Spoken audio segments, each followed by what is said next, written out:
You think success is about getting more? It's not.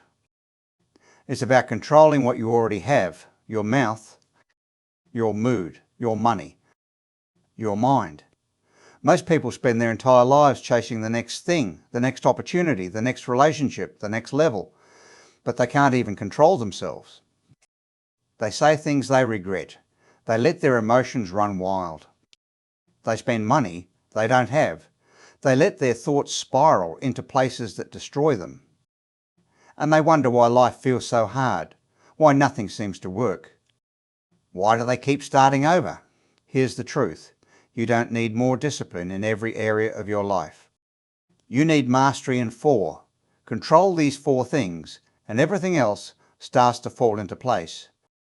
Lose control of even 1, and it doesn't matter how much talent you have, how many opportunities come your way, or how hard you work.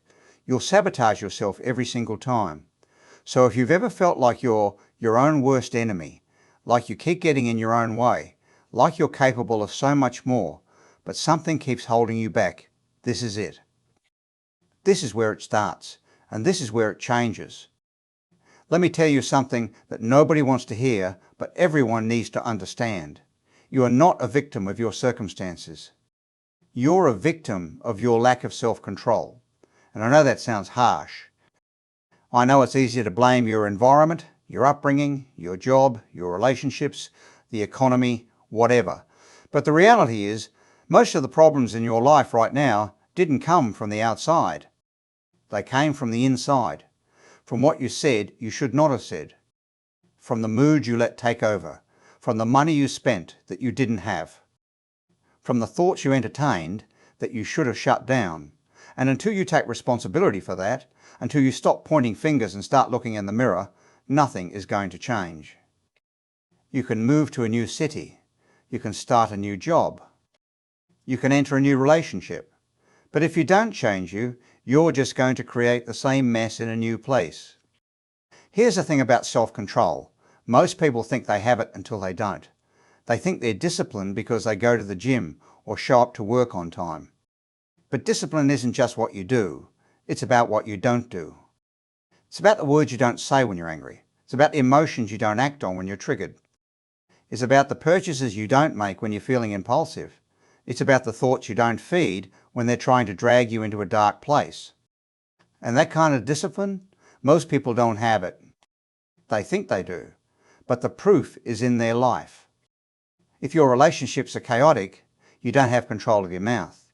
If your emotions are all over the place, you don't have control of your mood. If you're always broke, you don't have control of your money. If you're always anxious, you don't have control of your mind. It's that simple. And I'm not saying this to make you feel bad. I'm saying it because once you accept it, once you stop making excuses and start taking ownership, that's when everything shifts. Because here's what most people don't realize: self-control is the foundation of everything. You can have all the talent in the world, but if you can't control your mouth, you're going to burn bridges. You can have all the opportunities in the world, but if you can't control your mood, you're going to sabotage them. You can make all the money in the world, but if you can't control your spending, you're going to stay broke. You can have all the knowledge in the world, but if you can't control your mind, you're going to stay stuck. Self-control is the difference between potential and results, between dreaming and doing, between wanting a better life and actually building one. But let's be honest, self-control is hard. It's not natural. Your brain doesn't want you to have it. Your brain wants you to react. It wants you to say what you feel. It wants you to do what feels good in the moment. It wants you to avoid discomfort. That's how we're wired. We're wired for survival, not success. And survival mode is instant gratification, immediate relief, immediate reaction. So when someone disrespects you, your brain says, say something back. When you're feeling sad or stressed, your brain says, buy something, eat something, do something to feel better right now. When a negative thought pops up, your brain says, focus on it, worry about it, make it bigger. And if you listen to that voice every single time, you're going to stay stuck in survival mode forever. You're never going to build anything. You're never going to grow. You're just going to react your way through life and wonder why nothing ever works out. Self-control is about overriding that voice. It's about recognizing that just because you feel something doesn't mean you have to act on it. Just because you think something doesn't mean it's true. Just because you want something doesn't mean you need it. And just because someone provokes you doesn't mean you have to respond. That gap between the stimulus and the response, that's where your power lives. That's where your freedom lives. That's where the life you actually want is waiting for you.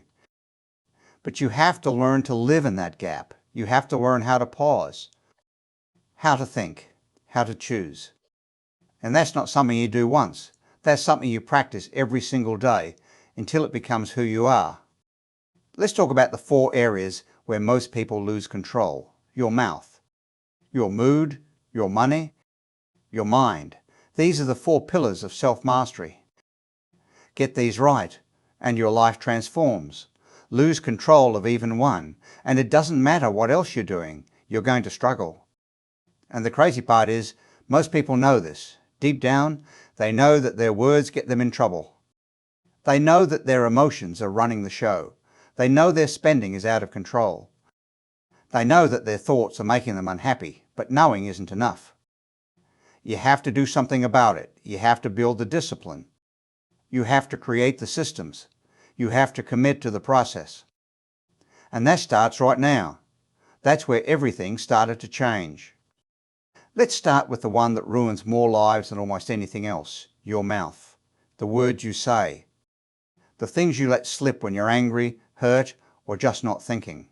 Most people have no idea how much damage they do with their words. They think words are just words, that if they apologize later, it's fine, that people will forget, but they don't. Words stick. Words cut. Words create realities, and once they're out, you can't take them back. You can apologize, you can explain, you can regret it the rest of your life, but you can't unhear them. And neither can the person you said them to. Here's the problem. Most people speak without thinking. They speak from emotion. They speak to win. They speak to hurt. They speak to defend. They speak to release tension. And at that moment, it felt good. It feels like relief. Like you finally said what needed to be said. But an hour later, a day later, a week later, you realize what it cost you. Maybe it cost you a relationship. Maybe it cost you respect. Maybe it cost you an opportunity. Maybe it just cost you your own peace, because now you have to live with the fact that you said something you can't take back. And that weight, that regret, it's heavier than the silence ever would have been. Controlling your mouth doesn't mean you don't speak. It doesn't mean you become passive or fake or let people walk all over you. It means you become intentional. It means you think before you speak. It means you ask yourself, is this true? Is this necessary? Is this kind? And if the answer to any of those is no, you don't say it. Not because you're scared, but because you value your words. You value your relationships. You value your reputation. And you're not willing to throw any of that away just to get something off your chest. Think about the last time you said something you regretted. Maybe it was in an argument with someone you love. Maybe it was a comment at work. Maybe it was something you posted online. Whatever it was, I'm willing to bet it felt justified in the moment. You felt you had to say it, like they needed to hear it. Like you couldn't just let it go. But looking back now, was it worth it? Did it solve anything? Did it make the situation better? Or did it just add fuel to the fire? Most of the time, the things we say in anger don't fix anything. They just break things. And then we spend weeks, months, sometimes years, trying to repair what we destroyed in seconds. Here's what controlling your mouth looks like in real life. Someone says something that triggers you. Your first instinct is to fire, to defend yourself, to put them in their place. But instead of reacting, you pause. You take a breath. You give yourself 5 seconds, 10 seconds. And in that space, you ask yourself, what do I actually want here? Do I want to be right? Do I want to hurt them? Do I want to escalate this? Or do I want peace? Do I want resolution? Do I want to preserve this relationship? And most of the time, when you're honest with yourself, the answer is the latter. You don't actually want to fight. You just don't want to feel disrespected. But lashing out doesn't get you respect. It gets you distance. It gets you walls. It gets you a reputation as someone who can't control themselves. And let's talk about the people who are always saying, I just speak my mind. I'm just honest. I tell it like it is. No, you don't. You're just undisciplined. Because honesty without tact is cruelty. Truth without timing is destructive. And speaking your mind without considering the impact isn't strength. It's selfishness.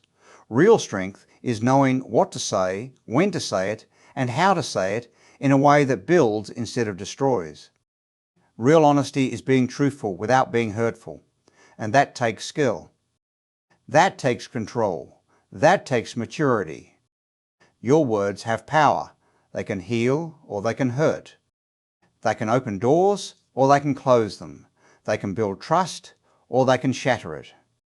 And once you realize that, once you really understand the weight your words carry, you start treating them differently. You start guarding them. You start being selective about when you speak and when you remain silent. And that's not a weakness.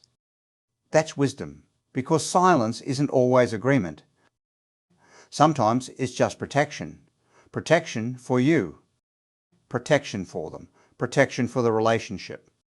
And there's nothing weak about that. Controlling your mouth is one of the hardest forms of discipline because it requires you to override your most immediate impulse to react. But it's also one of the most powerful because when you can control your words, you can control your relationships. You can control your reputation. You can control the energy around you. And that's worth more than any temporary satisfaction you get from saying what you really think in the heat of the moment. Now let's talk about your mood. Because this is where most people lose the game. They wake up fine. Something happens, someone says something. Something doesn't go their way, and suddenly their entire day is ruined. Their entire energy shifts, and now everyone around them has to deal with it. Their co-workers, their family, their partner, even strangers, because they're radiating frustration, irritation, or negativity, and they don't even realize it. Or worse, they do realize it, but they justify it. They say, well, I'm upset. I have a right to feel this way. And sure you do. But that doesn't mean you have the right to let it control you. It doesn't mean you have the right to make everyone else miserable just because you are. Here's the reality. Your mood is your responsibility. Not the world, not your bosses, not your partners, yours. Yes, things happen. Life is hard. People are difficult. Situations are frustrating. But how do you answer all this? That's on you. And if you let every little thing knock you off balance, if you let your emotions swing based on external circumstances, you're never going to have stability. You're never going to have peace. You're just going to be at the mercy of whatever happens to you that day. And that's exhausting. Not just for you, for everyone around you. Think about the people in your life who are moody, the ones who are fine one minute and miserable the next, the ones you have to walk on eggshells around because you never know what's going to set them off. How do you feel around them? Tense, right? Guarded, uncomfortable. You don't relax. You don't open up. You just try to manage them. Try to keep the peace. Try not to trigger whatever's brewing under the surface. And over time, you start avoiding them, not because you don't care, but because it's draining, because their inability to regulate their emotions becomes your problem. And nobody wants to sign up for that. Now flip it. Think about the people in your life who are stable, who are calm. Who doesn't let every little thing ruin their day? How do you feel around them? Safe, right? At ease. You can breathe. You can be yourself. Because you know they're not going to explode. They're not going to spiral. They're not going to make you responsible for fixing their mood. That's the kind of person people want to be around. That's the kind of person people trust. That's the kind of person people respect. And that's the kind of person you need to become if you want to build a life that doesn't fall apart every time something goes wrong. Controlling your mood doesn't mean you don't feel emotions. It doesn't mean you suppress everything and walk around like a robot. It means you don't let your emotions run the show. It means you feel the frustration, the anger, the disappointment, but you don't act from it. You don't let it dictate your behavior. You don't let it ruin your day, your relationships, or your goals. You feel it. You acknowledge it, and then you move through it. You choose how you're going to show up regardless of how you're feeling, and that's power. That's emotional maturity. That's self-control. Let me give you an example. You're at work. You've been working on a project for weeks. You present it, and your boss tears it apart in front of everyone. Your stomach drops. Your face gets hot. You feel humiliated, angry, defensive, and in that moment, you have a choice. You can let that feeling take over. You can snap back. You can shut down. You can walk out. You can stew in it for the rest of the day and take it home with you. Or you can take a breath. You can say, okay, I hear you. Let me take another look and make those adjustments. You can hold your composure. You can process your feelings later, privately, without letting them destroy your professionalism or your peace. That's control. That's choosing your response instead of being ruled by your reaction. And here's the thing, controlling your mood gets easier the more you practice it. The first few times, it's going to feel impossible. You're going to want to explode. You're going to want to give in to the emotion. But if you can just pause, just breathe, just give yourself a moment to step back, you'll start to see that most of the things that upset you aren't actually worth the energy. They're not worth ruining your day. They're not worth damaging your relationships. They're not worth losing your peace. And once you realize that, once you see how much lighter life feels when you're not constantly being tossed around by your emotions, you'll never go back. You'll protect your mood the way you protect anything else that matters. Because it does matter. It matters more than anything else. Let's talk about money, because this is where most people are completely out of control and don't even realize it. They think they're fine because they're paying their bills, but fine isn't the goal. Fine is just surviving. And if you're living paycheck to paycheck, if you're constantly stressed about money, if you can't afford an emergency, if you're spending everything you make, you're not fine. You're one bad month away from disaster. And the reason you're in that position isn't because you don't make enough money. It's because you don't control the money you have. Here's the truth that nobody wants to admit. Most people are broke because they spend money they don't have on things. They don't need to impress people they don't even like. They buy clothes to look successful. They lease cars. They can't afford to feel successful. They go out to eat, go on trips, buy gadgets, not because they have the money, but because they have access to credit. And credit feels like money until the bill comes. Then it feels like a trap. And that trap, that's what keeps people stuck, living beyond their means, financing a lifestyle they can't sustain, and wondering why they never get ahead. Controlling your money doesn't mean you never spend. It doesn't mean you never enjoy yourself.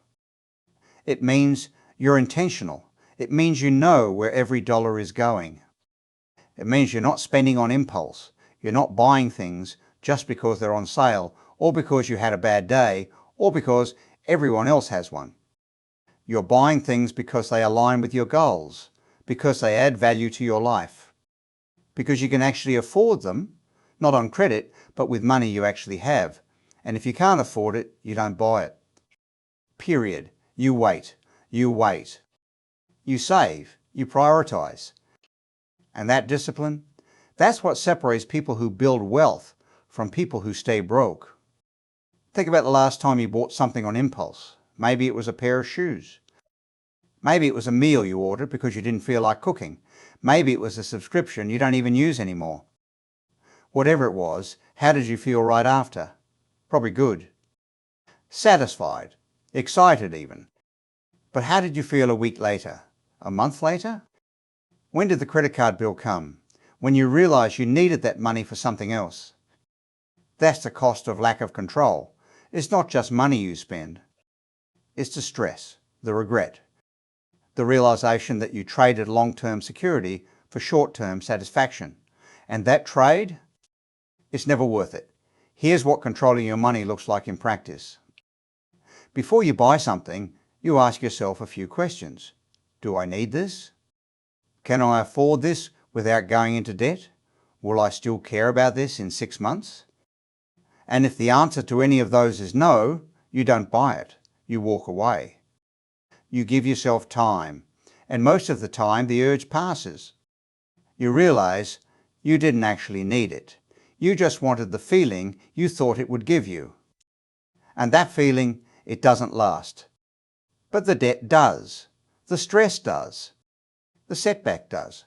Let's be real for a second. You can't build a life on borrowed money. You can't create freedom with debt. You can't have peace of mind when you're one emergency away from financial collapse, and that's where most people are living right now. Not because they don't make money, but because they don't manage it. They don't track it, they don't budget, they don't save, they don't invest. They just spend until it's gone and then stress until the next paycheck.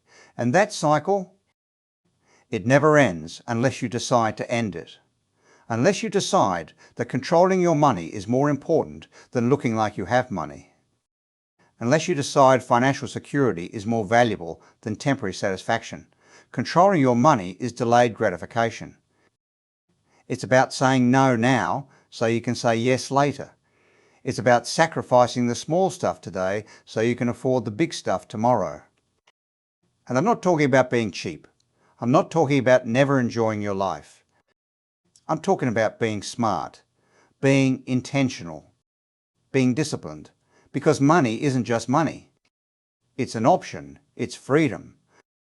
It's the ability to make choices without desperation. And if you don't control it, it controls you. It dictates your decisions. It limits your opportunities.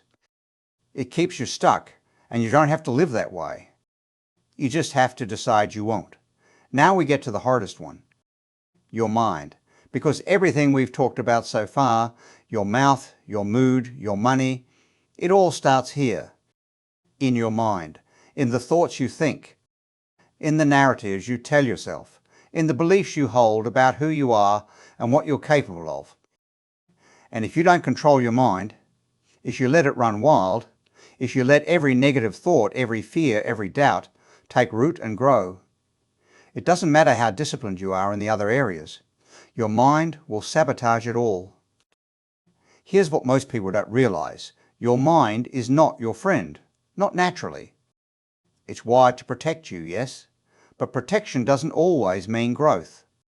Protection means keeping you safe, keeping you small, keeping you in your comfort zone. So every time you try to do something new, something challenging, something that requires you to step outside of what's familiar, your mind is going to resist. It's going to tell you all the reasons it won't work. Why are you not ready? Why you're going to fail? Why should you stay where you are? And if you listen to that voice every time, you're never going to move. You're never going to grow. You're just going to stay stuck in a loop of self-doubt and missed opportunities. Controlling your mind means learning to question your thoughts. It means recognizing that just because you think something doesn't mean it's true. Just because a thought pops into your head doesn't mean you have to believe it. Your mind is going to generate all kinds of thoughts throughout the day. Some of them will be helpful. Most of them won't be, and your job is not to accept them all. Your job is to filter them, to evaluate them, to ask, is this thought serving me? Is it helping me move forward, or is it holding me back? And if it's holding you back, you let it go. You don't feed it. You don't ruminate on it. You don't let it spiral. You just acknowledge it and move on. Let me give you an example. You're thinking about starting something new, a business, a project, a creative endeavour. And immediately, your mind starts listing all the risks. What if it doesn't work? What if people judge you? What if you waste your time and money? What if you're not good enough? And if you treat those thoughts as facts, if you let them dictate your decision, you're not going to start. You're going to talk yourself out of it before you even try. But here's the truth. Those thoughts aren't facts. They're fears. They're your mind trying to keep you safe. And safety is good. But growth doesn't happen safely. Growth happens when you do what your heart is telling you not to do. When you move forward despite the fear. When you prove to yourself that the thoughts in your head don't have to run your life. Controlling your mind also means being aware of the stories you tell yourself. The narratives, the beliefs, the identity you built around who you think you are. Because a lot of the limitations in your life aren't real. They're just stories you've been telling yourself for so long that you started to believe them. I'm not good with money. I'm not a people person. I'm not creative. I'm not disciplined. I always mess things up. And every time you tell yourself those things, you reinforce them. You make them true. Not because they are, but because you act like they are. You make decisions based on those beliefs. And those decisions shape your reality. So what if you changed history? What if instead of saying, I'm not good with money, you said, I'm learning how to manage my money better? What if instead of saying, I'm not disciplined, you said, I'm building discipline one decision at a time? What if you stopped identifying with your past and started identifying with your potential? That shift, that reframe, it changes everything because your mind believes what you tell it. And if you keep telling it you're incapable, it's going to find evidence to support that. But if you start telling it you're capable, it's going to find evidence for that too. And suddenly, the same situations that used to feel impossible start to feel manageable because you're approaching them with a different mindset. Here's the reality. You're going to have negative thoughts. You're going to have doubts. You're going to have fears. That's part of being human. But you don't have to be ruled by them. You don't have to let them make your decisions for you. You don't have to let them define you. You can acknowledge them.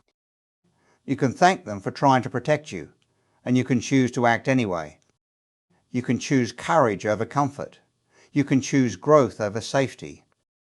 You can choose belief over doubt. And that choice, that decision to not let your mind hold you hostage, that's where freedom lives. Controlling your mind is a daily practice. It's about being aware of what you're thinking. It's about catching yourself when you start spiraling. It's about redirecting your focus when your thoughts start becoming negative. It's about feeding your mind with things that build you up instead of tear you down. Good books, good conversations, good content. It's about protecting your mental space the same way you'd protect your physical space, not letting just anything in. Being selective, being intentional, because your mind is the most powerful tool you have. And if you don't control it, it will control you. And that's a life you don't want to live. Let's talk about what happens when you don't control these four things. Because the consequences are real, and they're not just inconvenient. They're life-altering. When you lose control of your mouth, you lose relationships. You lose trust. You lose opportunities. You lose respect. And once those things are gone, they're hard to get back. You could apologize. You can try to rebuild. But the damage is done. The words were said. The hurt was caused. And people don't forget that. They might forgive you, but they'll remember. And that memory will change how they see you, how they interact with you, how much they're willing to invest in you. When you lose control of your mood, you lose stability. You lose peace. You lose the ability to show up as your best self. And the people around you, they lose trust in you too.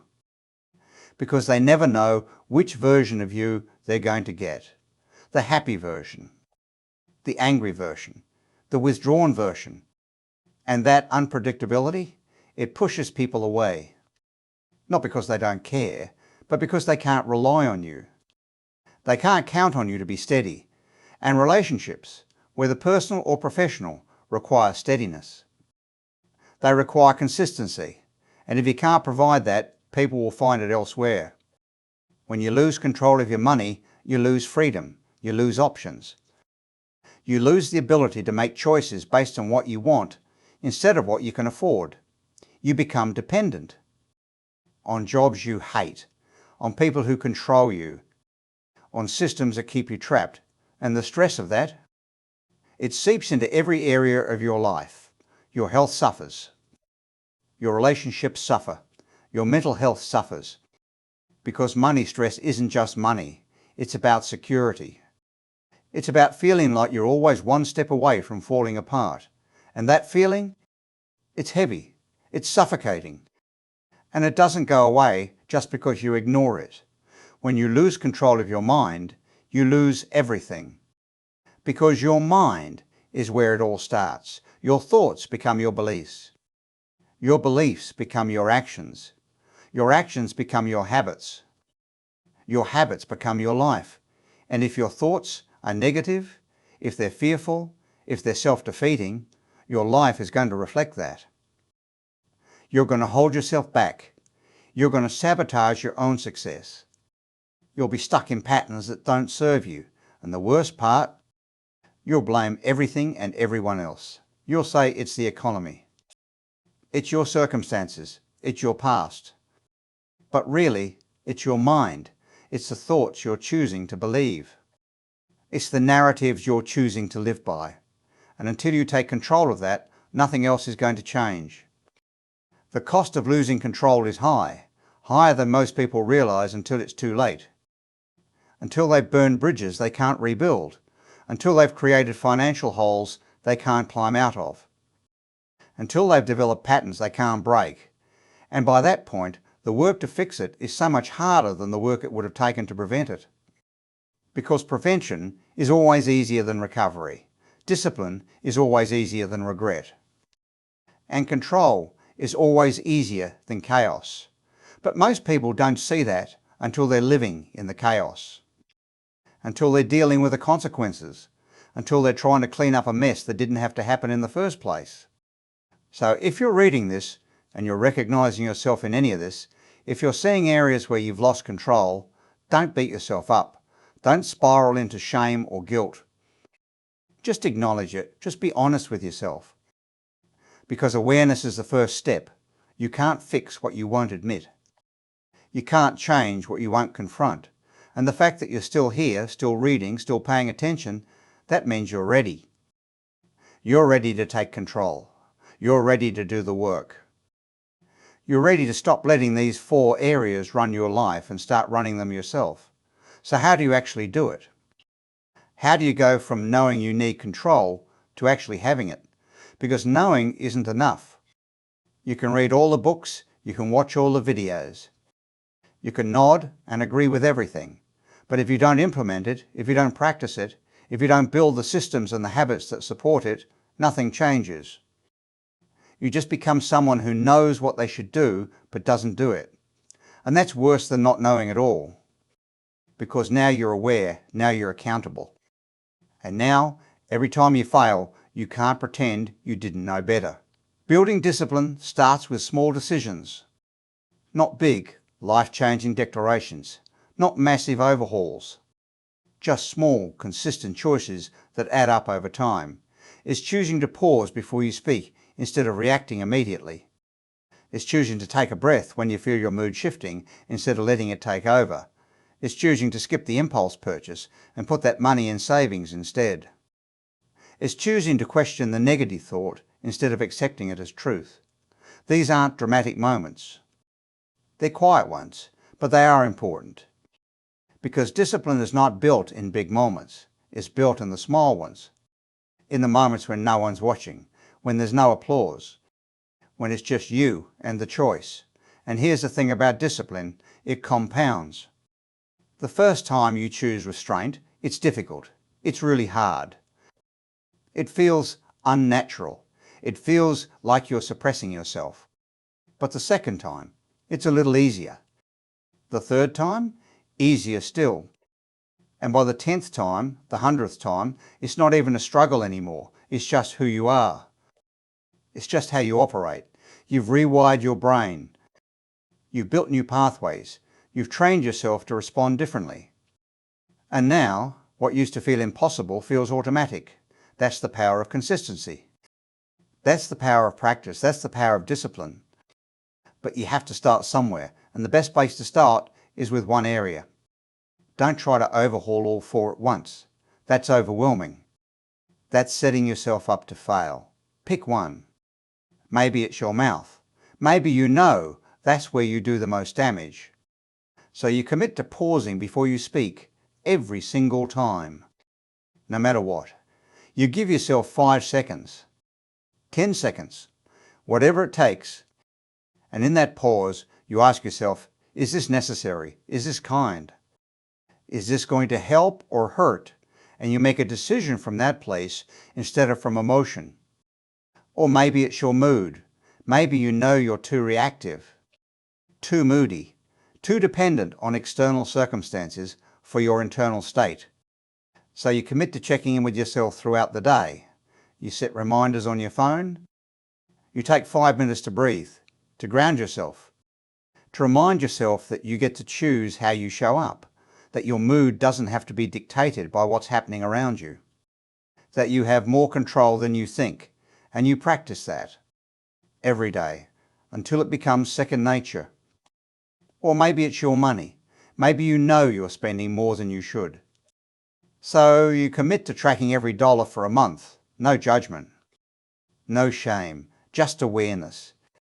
You write it down. You see where it's going. And then you make a plan. You cut the unnecessary expenses. You set a budget. You automate the savings so you're paying yourself first. And you stick to it, even when it's hard, even when you want a break, even when everyone around you is spending and you're saying no. Because you know short-term sacrifice leads to long-term freedom. And that's worth more than temporary pleasure. Or maybe it's your mind. Maybe you know your thoughts are sabotaging you, that you're living in fear, doubt, and negativity.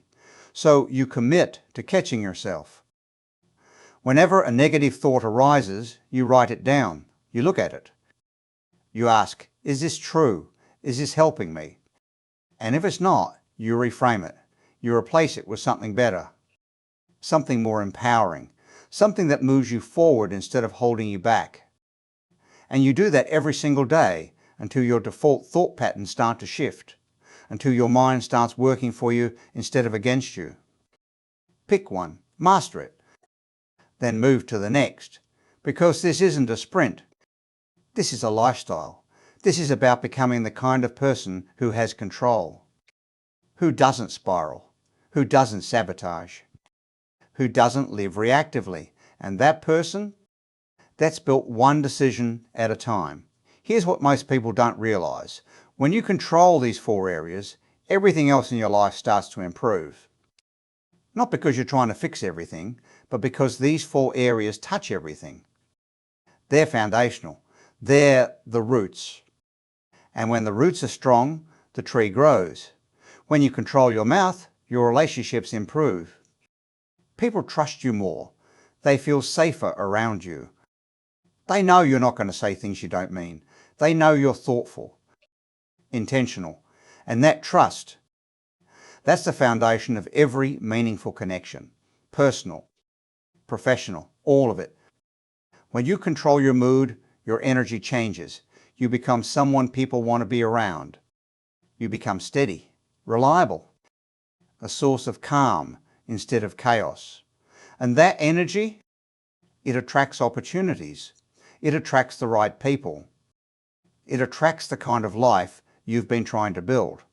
Because people gravitate towards stability.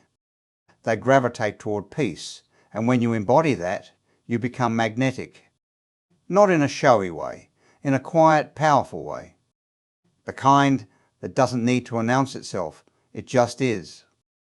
When you control your money, your stress decreases. Your options increase. You stop living paycheck to paycheck. You stop feeling trapped.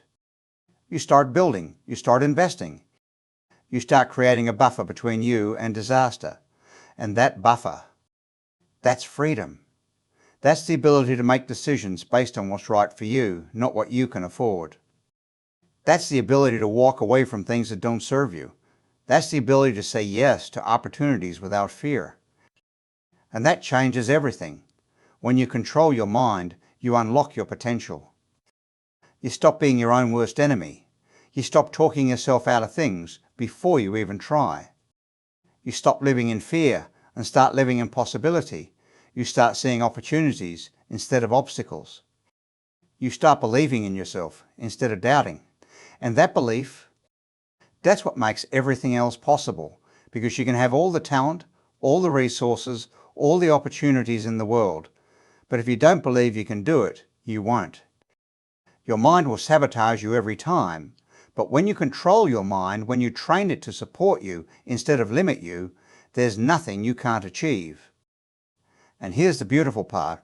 This work doesn't just change you. It changes everyone around you. Your kids see it, your partner sees it, your friends see it, your co-workers see it. And they start to notice. They start to wonder how you stay so calm, how you don't react to every little thing, how you seem to have your life together even when things are chaotic. And some of them will ask, some will want what you have, and you'll be able to tell them, not because you're preaching, not because you're trying to change them, but because you've lived it. You've done the work, and now you're proof that it's possible. That's the ripple effect. That's what happens when you commit to mastering yourself. You don't just change your life. You change the lives of everyone connected to you. You become a model, an example, a reminder that self-control is possible, that discipline is possible, that you don't have to be a victim of your circumstances, your emotions, your habits, or your thoughts. You can choose differently. You can build differently. You can live differently. And when people see that in you, it gives them permission to believe it's possible for them too. So let's put it together. Control your mouth. Control your mood. Control your money. Control your mind. These aren't four separate things. They're four parts of one whole. And that whole is you. The version of you that's in control. The version of you that doesn't spiral. The version of you that doesn't sabotage. The version of you that's building a life you're proud of instead of constantly cleaning up messes you didn't have to make. Mastery isn't about perfection. It's not about never slipping up. It's not about being some robotic, emotionless version of yourself. It's about being intentional. It's about being aware. It's about making choices that align with who you want to be instead of just reacting to who you've always been. And the more you practice that, the more natural it becomes. The more automatic, the more you... And here's the thing, once you have this kind of control, once you've built this foundation, life doesn't feel as hard, not because life gets easier, but because you become stronger, you get more capable, you get more resilient. Things that used to break you don't break you anymore. Things that used to derail you don't derail you anymore, because you've trained yourself. You built the discipline. You've created the systems. And now, when life throws something at you, you're ready. You don't panic. You don't crumble. You just handle it. Calmly, confidently, competently. That's what mastery looks like. That's what self-control gives you. Not a perfect life, but a manageable one, a sustainable one. A life where you're in the driver's seat instead of being dragged along by your impulses, your emotions, your habits and your thoughts. A life where you're making decisions from a place of strength instead of desperation. A life where you're building instead of just surviving. And the best part? You already have everything you need to start. You don't need more time. You don't need more money. You don't need more resources. You just need to decide. Decide that you're done living reactively. Decide that you're done being out of control. Decide that from this moment forward, you're going to take responsibility for your mouth, your mood, your money, and your mind. And then you're going to do the work, one decision at a time, one day at a time, one moment at a time. Because here's the truth, nobody else is going to do this for you. Nobody else is going to save you. Nobody else is going to fix you. This is your work, your responsibility, your life. And you can choose what you do with it. You get to choose whether you stay stuck in the same patterns or whether you break free and build something better. You get to choose whether you let these 4 areas control you or whether you control them. And that choice, that's the most powerful thing you'll ever have. So make it. Right now. Not tomorrow. Not next week. Not when you feel ready. Now. Because you're never going to feel completely ready. You're never going to have all the answers. You're never going to have perfect conditions. But you have enough. You have this moment. You have this awareness. You have this opportunity. And that's all you need to start. That's where everything begins to shift. And that's when you realize something that changes everything. Control isn't about restriction. It's about liberation. For years, you thought discipline meant saying no to everything. That it meant living a smaller life. That it meant depriving yourself. But now you see the truth. Discipline doesn't make your life smaller. It makes it bigger. Because when you're in control, when you're not being ruled by your mouth, your mood, your money, or your mind, you finally have the space to build. You finally have the energy to create. You finally have the freedom to choose. And that freedom, that's what you've been searching for all along. You stop wasting time on arguments that don't matter. You stop draining yourself emotionally in situations you can't control. You stop bleeding money on things that don't add value. You stop torturing yourself with thoughts that don't serve you.